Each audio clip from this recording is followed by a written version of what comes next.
Welcome back to the channel, everybody. Chipoverseas, aka Mr. Outsider, the NBA outsider. Obviously, round one is slowly coming to an end, and there's been a lot of, depends on who you're talking to. Has there been a lot of surprises? I don't know. A lot of these series have gone the ways that most people would have expected.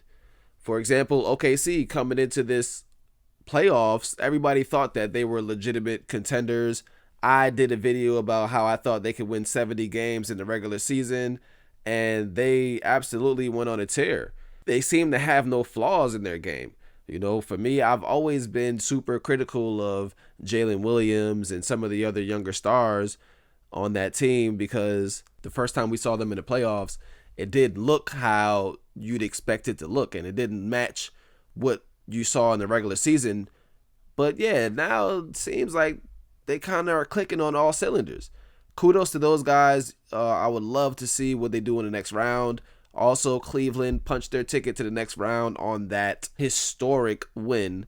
I was literally on the plane coming from Miami to New York, and if you excuse my voice, if you might hear some sickness, some cold in my voice because I've been traveling too much.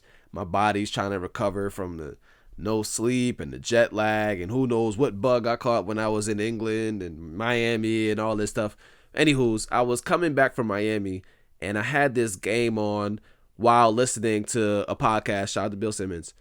And I'm listening to it, so I'm not listening to the broadcast on the game. And I just was like watching the numbers, and I'm watching the bench, and like they were creeping up. They were up 30, then they went up 40, and I'm like, there's no way they're about to go up 50, right? They go up 50, and you just look on the bench, and you see that everybody understands that, yeah, this is an historic run, right? We're at 50. We're about to get to 60. The bench was loaded. They're loving it, and it was just one of those moments in NBA history that you don't want to be on that side if you're Miami, especially the Heat culture. You have a lot of history of playing hard and having pride and all that stuff. Miami, they have a lot of questions going into the offseason now. You lose Jimmy Butler, a big piece in what you were building, right? The glue guy that put everything together. But also in another lens, you could look at it like, well, we didn't have a main guy. So you bring a main guy into the situation, Giannis, for example, and this thing looks completely different. This is another thing about the NBA that I'm not critical on, but I just identify that it's different than overseas where I've been playing my career, right? In the NBA, playing hard is a skill. Like everybody acknowledges that, like you can play hard in the NBA and you'll be valuable to an organization. Or you can play hard as a team, and like JJ Redick, he says like that's like the cheat code of the NBA, playing super hard. And like the funny thing is, in the international leagues, like playing hard is not really good, especially if you're an import, like an American player. Playing hard doesn't really get the job done, like because everybody plays hard. Like that's kind of what's expected, and I think it says a lot that you can have a culmination of guys that can be at an organization like the Heat, and like the Heat culture kind of thing is like playing hard. And if you don't have somebody that doesn't just play hard, like if you don't have the Jimmy Butler that can say, all right, guys, yeah, we're playing hard, but settle down because we need a bucket and I'm about to go get one. When you don't have that guy, it's hard to win in the league. Like, so nobody expected the Heat to, stretch that series out to 7 games. Like Cleveland is legit. They were number 1 in the West. So you got the number 1 team in the East, number 1 team in the West. They both advanced. Not only advanced, obviously they also went 4-0. Currently, the Denver Clippers game is on. Denver is up 15 at home, and the third make that 13. This series is tied 2-2. It's a great series. I think no matter who wins this game 5 is actually in Denver. No matter who wins, this series goes 7. It's a 7-game series in my eyes because the Clippers are the better team. Like, let's not kid ourselves, all right? The Clippers have the better culmination of talent. Plus, they have the two superstars that are legitimately franchise players. It's just better built, right? And now the lead is 8 as I'm saying this. So let me hold on. Maybe I shouldn't have started this video so soon. Now it's only an 8-point game. The Clippers are the better team, but the Clippers have a problem with closing games in the fourth quarter. For some reason, and the Nuggets kind of do too as the lead goes back up to 11. The Nuggets kind of have a problem closing the game in the fourth quarter as well. And at the end of some of these games, it kind of feels like, all right, you take it. No, you take it. No, you take it. No, you take it. Like, nobody wants to win the game. So I think the ultimate closer in this series is Kawhi Leonard. And I think that Kawhi swings the series. And I think this series goes 7. And the Clippers end up taking it. But we'll save that for another day. And then we have my favorite series, the New York Knicks series. I've watched too much tape on this series. Shout out to the NBA. I was doing a lot of content for the NBA, helping out with their social teams when it comes to this series. So I did watch a lot of Knicks tape. And so the thing that I gathered, by the way, the series is now 3-2, and Game 6 will be in Detroit. But in Game 5, Cat had his monster game, and this is 3 games back to back now where Cat played absolutely incredible. He was at 17 points, 11 rebounds, and I don't know if you guys remember, but last year people used to think that Cat was a bust, and not only last year, but like the previous few years, everybody was saying how Cat, whatever, he's not whatever in the playoffs. And if you watch the tape of him in Minnesota versus him in New York, you can see clearly that the story goes a lot deeper than just he wasn't ready to play. And it's a little bit deeper than that. In Minnesota, Cat played a lot of minutes at the 4, and he's matching up against these hybrid 4 men, Dorian Finney-Smith type, Tobias Harris, who's actually doing a pretty good job on Cat. But also he's playing with Gobert, who clogs the paint. I think Cat playing the 5 the majority of the time in New York helps his game out a lot, because Cat has the option of trailing the play for that catch and shoot 3 at the top of the key as a trailer. He can go down to the post whenever he wants, and there's more free range within the offense, let alone the things that he's empowered to do in the pick and roll, right? In the pick and roll with Anthony Edwards and Mike Conley, it was like, all right, it's my turn. Now it's your turn when it's Anthony Edwards. And when it's Mike Conley, it's like, all right, I'm just literally using the pick just to get you the ball so you can play one-on-one. And now with JB, the pick and rolls look like Cat playing in space. So he's catching the ball in the flow of an offense and like in attack mode. It's kind of like how Braun was used as a screener last year and 2 years ago. And Braun was playing some 5, and he's setting these screens with, Austin Reeves at the time, and just rolling. And you're just playing in space. It's hard to stop a big Cat, because Cat is also kind of quick. And that brings it to the next point. When he's playing at the 5, he's matched up against slower centers. He's one of the quicker centers. Say what you want about him. Like, he's actually quick on his feet. So Cat playing the 5, Cat playing screen and roll, 2-man game with Jalen Brunson, Cat having good cutters, good, smart, high IQ players off of him that know how to find open spaces, really opens up his game. I don't think Minnesota did him any favors with the offense that they ran for him. So you got the good Cat series. You got New York. Maybe this series goes 7 and it comes back to NY for the Knicks to close it in 7. We'll see. But then that brings me to the next point, the Thompson twins. Amen Thompson and Asur Thompson. Thompson 1, Thompson 2. Thing 1 and thing. I like that. Thing 1 and thing 2. All right. So you got thing 1, and I say this in the most respectful way possible, because these guys are elite athletes. They are so fun to watch. They do tremendous things, not only on the defensive end, which we all knew coming into the playoffs, but they also are surprisingly fearless on offense, which adds a different element to both of their respective teams.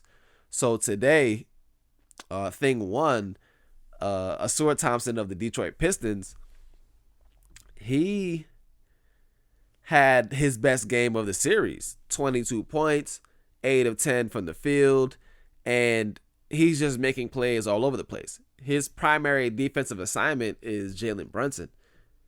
Now, is he still wet behind the ears a little bit? Yeah, I think he's more naive as a defender than his brother, because his brother doesn't go for the simple ball fakes, right? His brother's guarding Steph Curry. He's not jumping on Steph Curry's ball fakes. But Jalen Brunson is very crafty, and yeah, he's going to be a hard guard for any young guard. However, thing one is doing a great job so far. He has the length, he has the speed, he has the agility, he has the bounce. He has every tool for a great defender, and he's really more vocal and more controlling of the defense as you'd expect from a 21-year-old. Thing two is going to be an extremely dangerous player. I was listening to the local broadcast of the Rockets game, and it was the Rockets team that were like, even though the game was in Golden State, it was the Rockets broadcast. And they were saying how thing two, Amen Thompson, is getting so creative within the offense. And it's like, yeah, that's a great sign, because he's finding his way. He's finding his groove. There's certain ways that you can be effective, right? And I think that he's such an important player. Like, everybody kind of understands that this guy's going to be a pillar of the franchise moving forward. Like, I think it's clear. So you want that guy to feel empowered to be creative. You want that guy to, play with no reins. Just let it flow. Let's see what it looks like when you just let it flow. And he's driving to the rim and double pumping, taking contact, putting the ball here, putting the ball there, and he's got crazy hang time on all of his finishes. Whoever jumps with him, it almost doesn't matter, because either one of two things is going to happen. You jump with him when he jumps in the air. He's going to contort his body to move that ball around to find an open lane till he can finish. Or he's going to miss it, and as he comes down, he's right back up, because that second jump is crazy. And I just think it's important to highlight these two, because everybody talks about, there's no face of the NBA. I even made a video about who wants to be the face of the NBA, and I think two big candidates are staring us right in the face right now, and it's we have to see that, and we have to highlight that.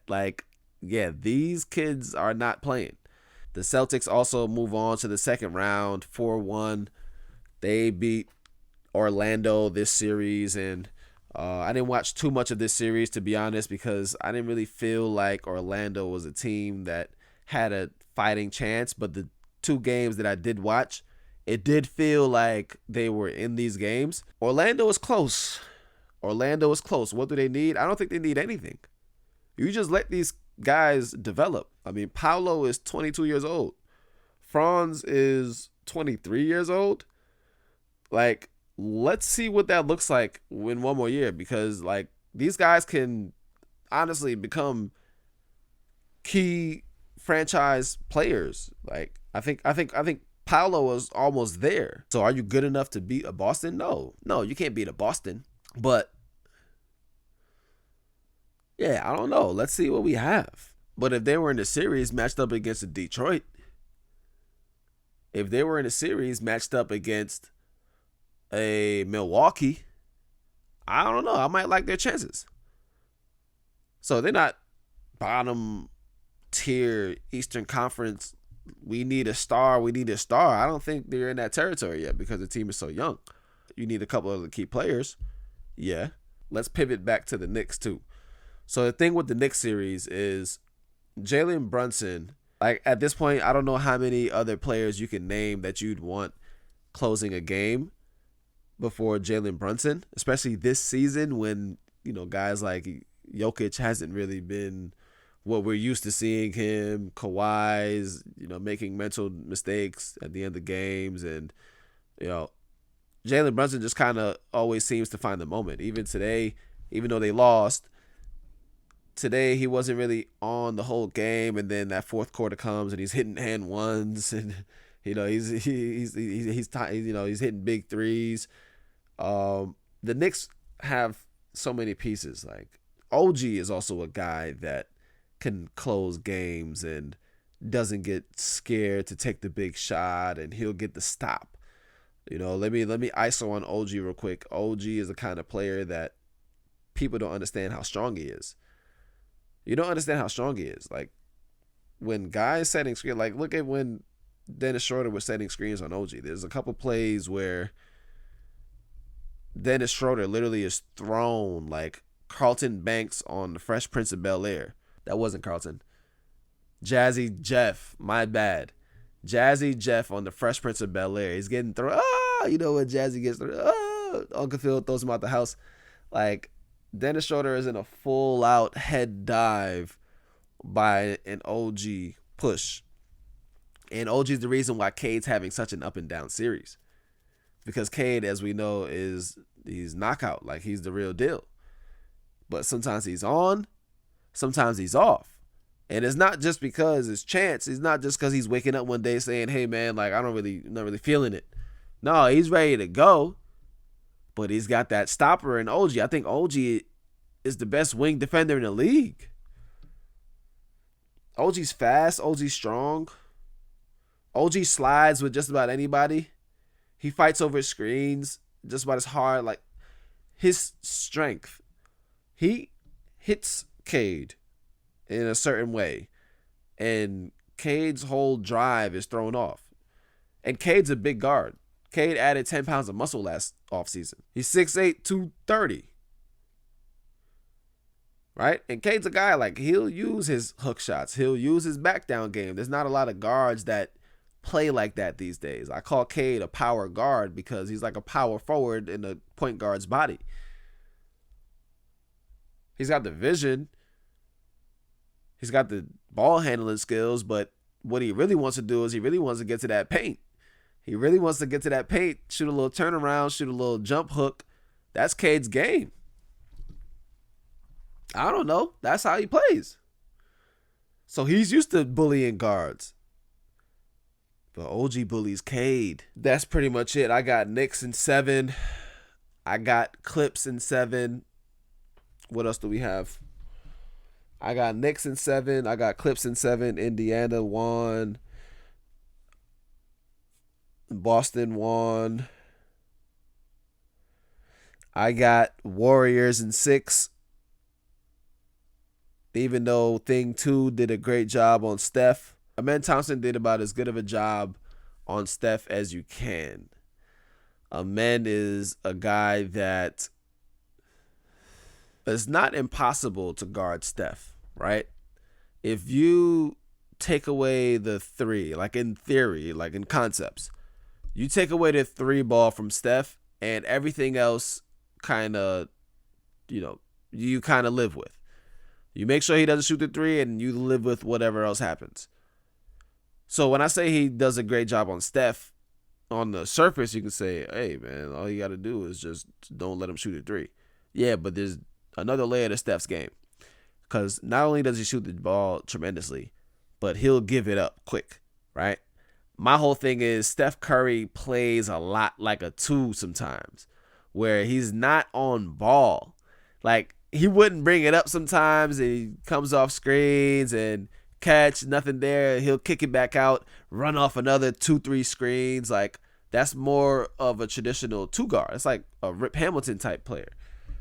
So Steph has a lot of that in his game. When he has these big nights, it's because he's moving around so much. So you need somebody that's in great shape. You need somebody that's quick, somebody that's strong to get over screens. Somebody not. That's why a lot of big players don't do good on Steph, is because 1, they don't have the wind, but 2, they're not agile coming off that screen. So these Thompson twins are so like thin, they're so flexible that coming off of screens, dodging screens is easy for them. It's not easy, but it's doable. So they're chasing Steph. Amen Thompson is chasing Steph. He's taking away the three with them long arms. He's bumping and being strong, bodying up with Steph. The only time he gets into trouble is the few times, which is less than his brother. He'll go for a fake, get a foul, or open up a lane for Steph, and he'll just bail Steph out. But other than that, he's doing great. The only thing is that his team doesn't have a closer. Alfred Sengun is doing a great job. He had 30 and 15 last night, but you go on a one-on-one post up from the 3-point line with Alfred Sengun to win the game. I think that's a tough look. Not saying that he can't hit that, especially on a guy like Draymond. That's a tough look. So that's where they're at. I see that series going 6. Golden State ripping the heart out of Houston Rocket players and fans, and they'll win 4-2.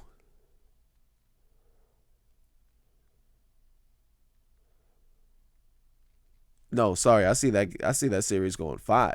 Golden State Warriors winning the next game, ripping the heart out of the Houston Rockets players and fans. I see Lakers going 6. Minnesota in 6.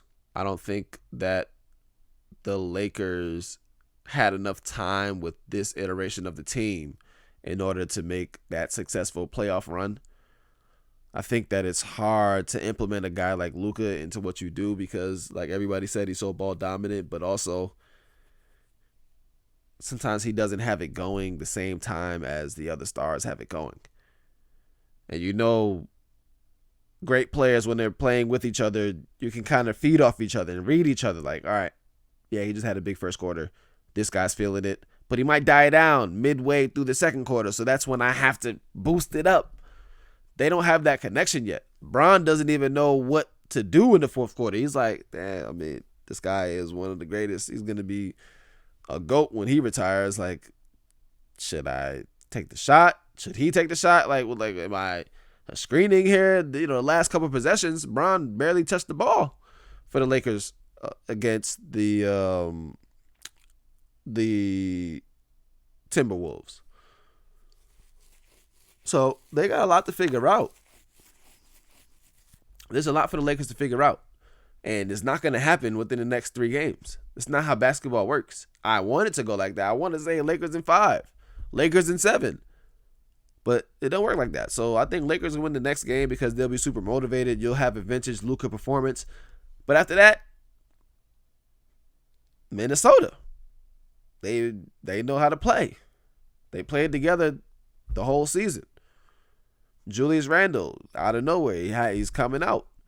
Rudy Gobert is not trying to do too much. He knows his role. Anthony Edwards is Anthony Edwards. He had 43 points last game. He's ready to play. There's no answer for Anthony Edwards. There's none. There's not many ways that you can hide Luka on defense. And this whole thing is not because of Luka defensively. I'm not doing that. I'm not putting everything on Luka. But yeah, he has to be hid. It's not a secret. So that's it. That's my pick. I'll circle back with you guys at the end of round 1 to see how I did. I don't know how I did. Hopefully I did pretty good. I think I did all right. I think I did okay. Let's see how we go. But with that being said, I'm going to sign off how I always sign off. If you guys like the video, like the video. If you got a comment on the video, comment on the video. And if you subscribe to me, I subscribe to you. Peace.